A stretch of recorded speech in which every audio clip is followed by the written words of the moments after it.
Welcome to my YouTube channel dear student. आज हम पढ़ेंगे personal computer. Personal computer basically काफी सारे एग्जाम्स में पूछा जाता है, जैसे डीसी पीजीडी से हुआ या कोई और दूसरा एग्जाम हुआ, जैसे पटवारी की एग्जाम हुई या एसबीआई की एग्जाम हुई। इन सारे एग्जाम्स में यूपीएससी एग्जाम हुई, पीएससी एग्जाम्स हुई, इन सब में पर्सनल कंप्यूटर के काफी रिलेटेड क्वेश्चंस पूछे जाते हैं। तो बेसिकली पर्सनल कंप्यूटर होता क्या है? पर्सनल कंप्यूटर वो कंप्यूटर है जो हमारे डेली लाइफ में एक यूजर के द्वारा यूज किया जाने वाला कंप्यूटर होता है। इसकी यूटिलिटीज बहुत जनरल रहती हैं, मतलब कि इसमें इनपुट डिवाइस के लिए कीबोर्ड रहता है, माउस रहता है, सीपीयू रहता है, मॉनिटर रहता है और जनरल पेरिफेरल डिवाइसेस रहती हैं। अब ये होता क्या है, इसके बारे में हम थोड़ा बृहद चर्चा करते हैं। तो पर्सनल कंप्यूटर को हम पीसी भी कहते हैं और पर्सनल कंप्यूटर छोटे छोटे उद्योगों में भी काम आने वाला एक कंप्यूटर है। बेसिकली इसमें माइक्रो प्रोसेसर लगे रहता है और इसीलिए इसे माइक्रो कंप्यूटर भी कहा जाता है। तो मेरे प्यारे स्टूडेंट, जब भी आप पर्सनल कंप्यूटर के बारे में पढ़ें तो इसकी डेफिनेशन आप कुछ इस प्रकार से लिख सकते हैं कि personal computer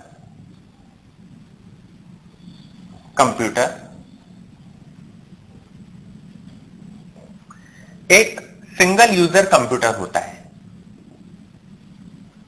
single user computer होता है।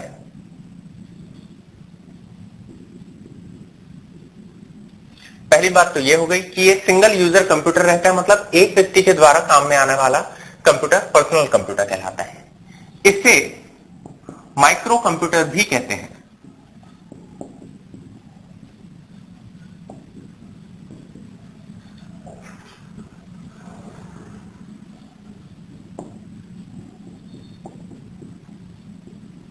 इसे माइक्रो कंप्यूटर भी कहा जाता है। अब इससे किए क्या क्या उपयोग क्या क्या लाए जाते हैं या इसके एप्लीकेशंस क्या क्या हैं? तो पर्सनल कंप्यूटर की एप्लीकेशन या एप्लीकेबल एरिया, एप्लीकेशंस होती हैं पर्सनल कंप्यूटर की कि इससे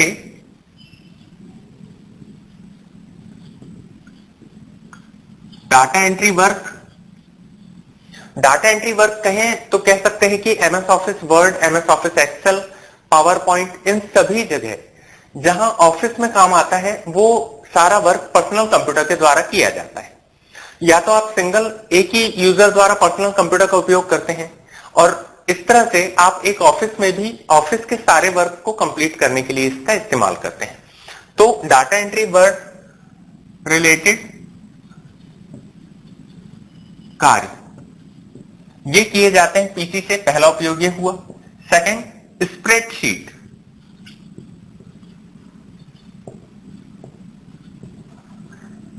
संबंधी कार्यों को किया जाता है, संबंधी कार्य को करने में।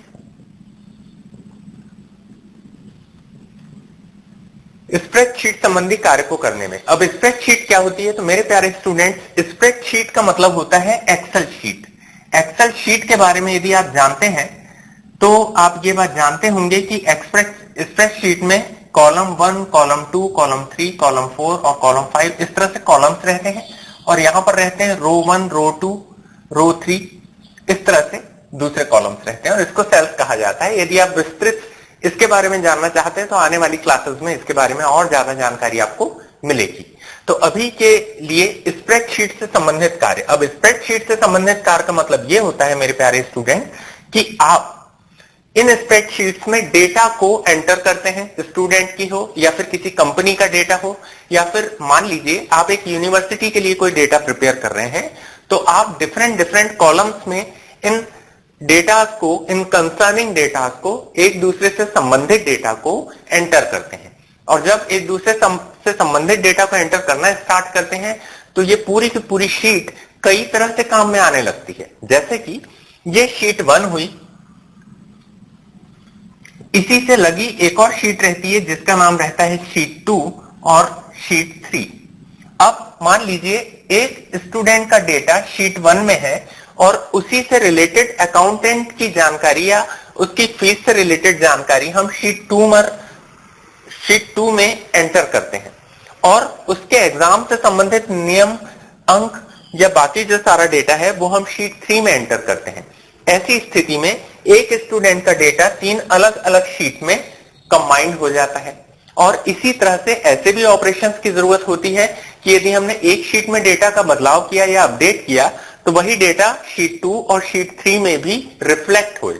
मतलब कि हमें बार बार डेटा सारी शीट्स में डिफरेंट तरीके से अपडेट ना करना पड़े। तो ये सारे संबंधित कार्य जो हैं ये भी माइक्रो कंप्यूटर या पर्सनल कंप्यूटर के द्वारा किए जाते हैं। अब आप समझ गए होंगे कि स्प्रेडशीट से संबंधित कार्यों का मतलब क्या है।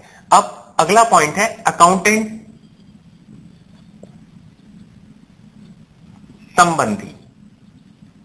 संबंधी कार्य।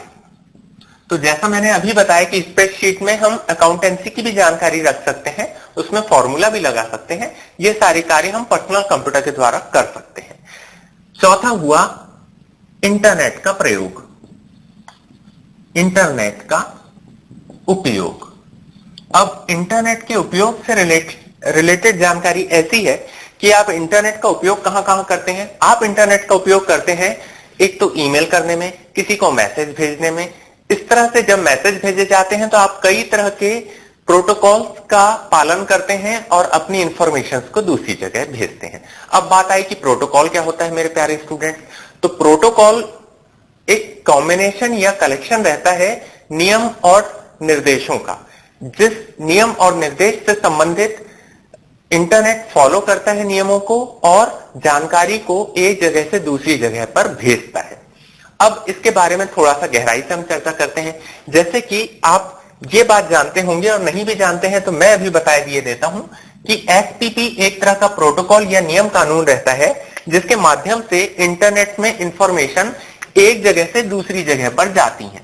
मान लीजिए ए से हमको बी तक कोई इंफॉर्मेशन का बंडल भेजना है। ओके, तो ये जो बंडल होगा ये एफटीपी मतलब फाइल ट्रांसफर प्रोटोकॉल से रिलेटेड पूरे नियम कानूनों को पालन करते हुए अपनी जानकारी एक जगह से दूसरी जगह पर भेजेगा। और इस तरह से इंटरनेट का उपयोग किया जाता है। मतलब कि इंटरनेट से हम ईमेल को भेजते हैं, ऑनलाइन चैट करते हैं, ऑनलाइन मनी ट्रांसफर करते हैं और ये सारी चीजें ऑनलाइन फॉर्म भरते हैं। इस तरह की जो भी सारी उपलब्धियां हैं या उपयोग हैं वो हम इंटरनेट के माध्यम से पर्सनल कंप्यूटर द्वारा कर सकते हैं। जैसा कि मैंने बताया सिंगल यूजर कंप्यूटर होता है, मतलब एक ही यूजर इसमें काम करता है। अब इस तरह से आपने 4 उपयोग देख लिए और इसका अगला उपयोग जो है वो हम देखते हैं सामान्य उद्देश्य। जैसे कंप्यूटर में कभी कभी हमें कुछ सॉफ्टवेयर को इंस्टॉल करना होता है और सामान्य उद्देश्य मतलब कि जैसे कुंडली बनाना है या फिर कोई डिजाइन तैयार करना है या फिर आप पेंट का उपयोग कर लें या फिर टाइपिंग करके आप कोई लेटर जनरेट कर लें, बना लें, लेटर बना लें। तो इन सब प्रयोगों के लिए जो कुछ खास कुछ सॉफ्टवेयर का उपयोग होता है उन सॉफ्टवेयर को भी आप पर्सनल कंप्यूटर में इंस्टॉल करते हैं और उन सॉफ्टवेयर का भी उपयोग आप पर्सनल कंप्यूटर के द्वारा संबंधित कार्यों को करते हैं। तो यहां मैं लिख देता हूं सॉफ्टवेयर का उपयोग। ये उपयोग भी आप पर्सनल कंप्यूटर में करते हैं। इसके अलावा और क्या क्या कर सकते हैं तो आप ये देख सकते हैं कि पर्सनल कंप्यूटर और भी कई जगह उपयोग में आता है। जैसे डेस्कटॉप पब्लिकेशन का आपने नाम सुना होगा, जिसमें आप कोरल ड्रॉ में कोई ड्राइंग बना सकते हैं, शादी के कार्ड या डिफरेंट टाइप के कार्ड्स बना सकते हैं। आप प्लॉटर डिवाइस के जरिए फ्लैक्स बना सकते हैं और फ्लैक्स भी आप पर्सनल कंप्यूटर की सहायता से बना सकते हैं। तो आप इस तरह से डीटीपी मतलब डेस्कटॉप पब्लिकेशन कार्यों को करते हैं।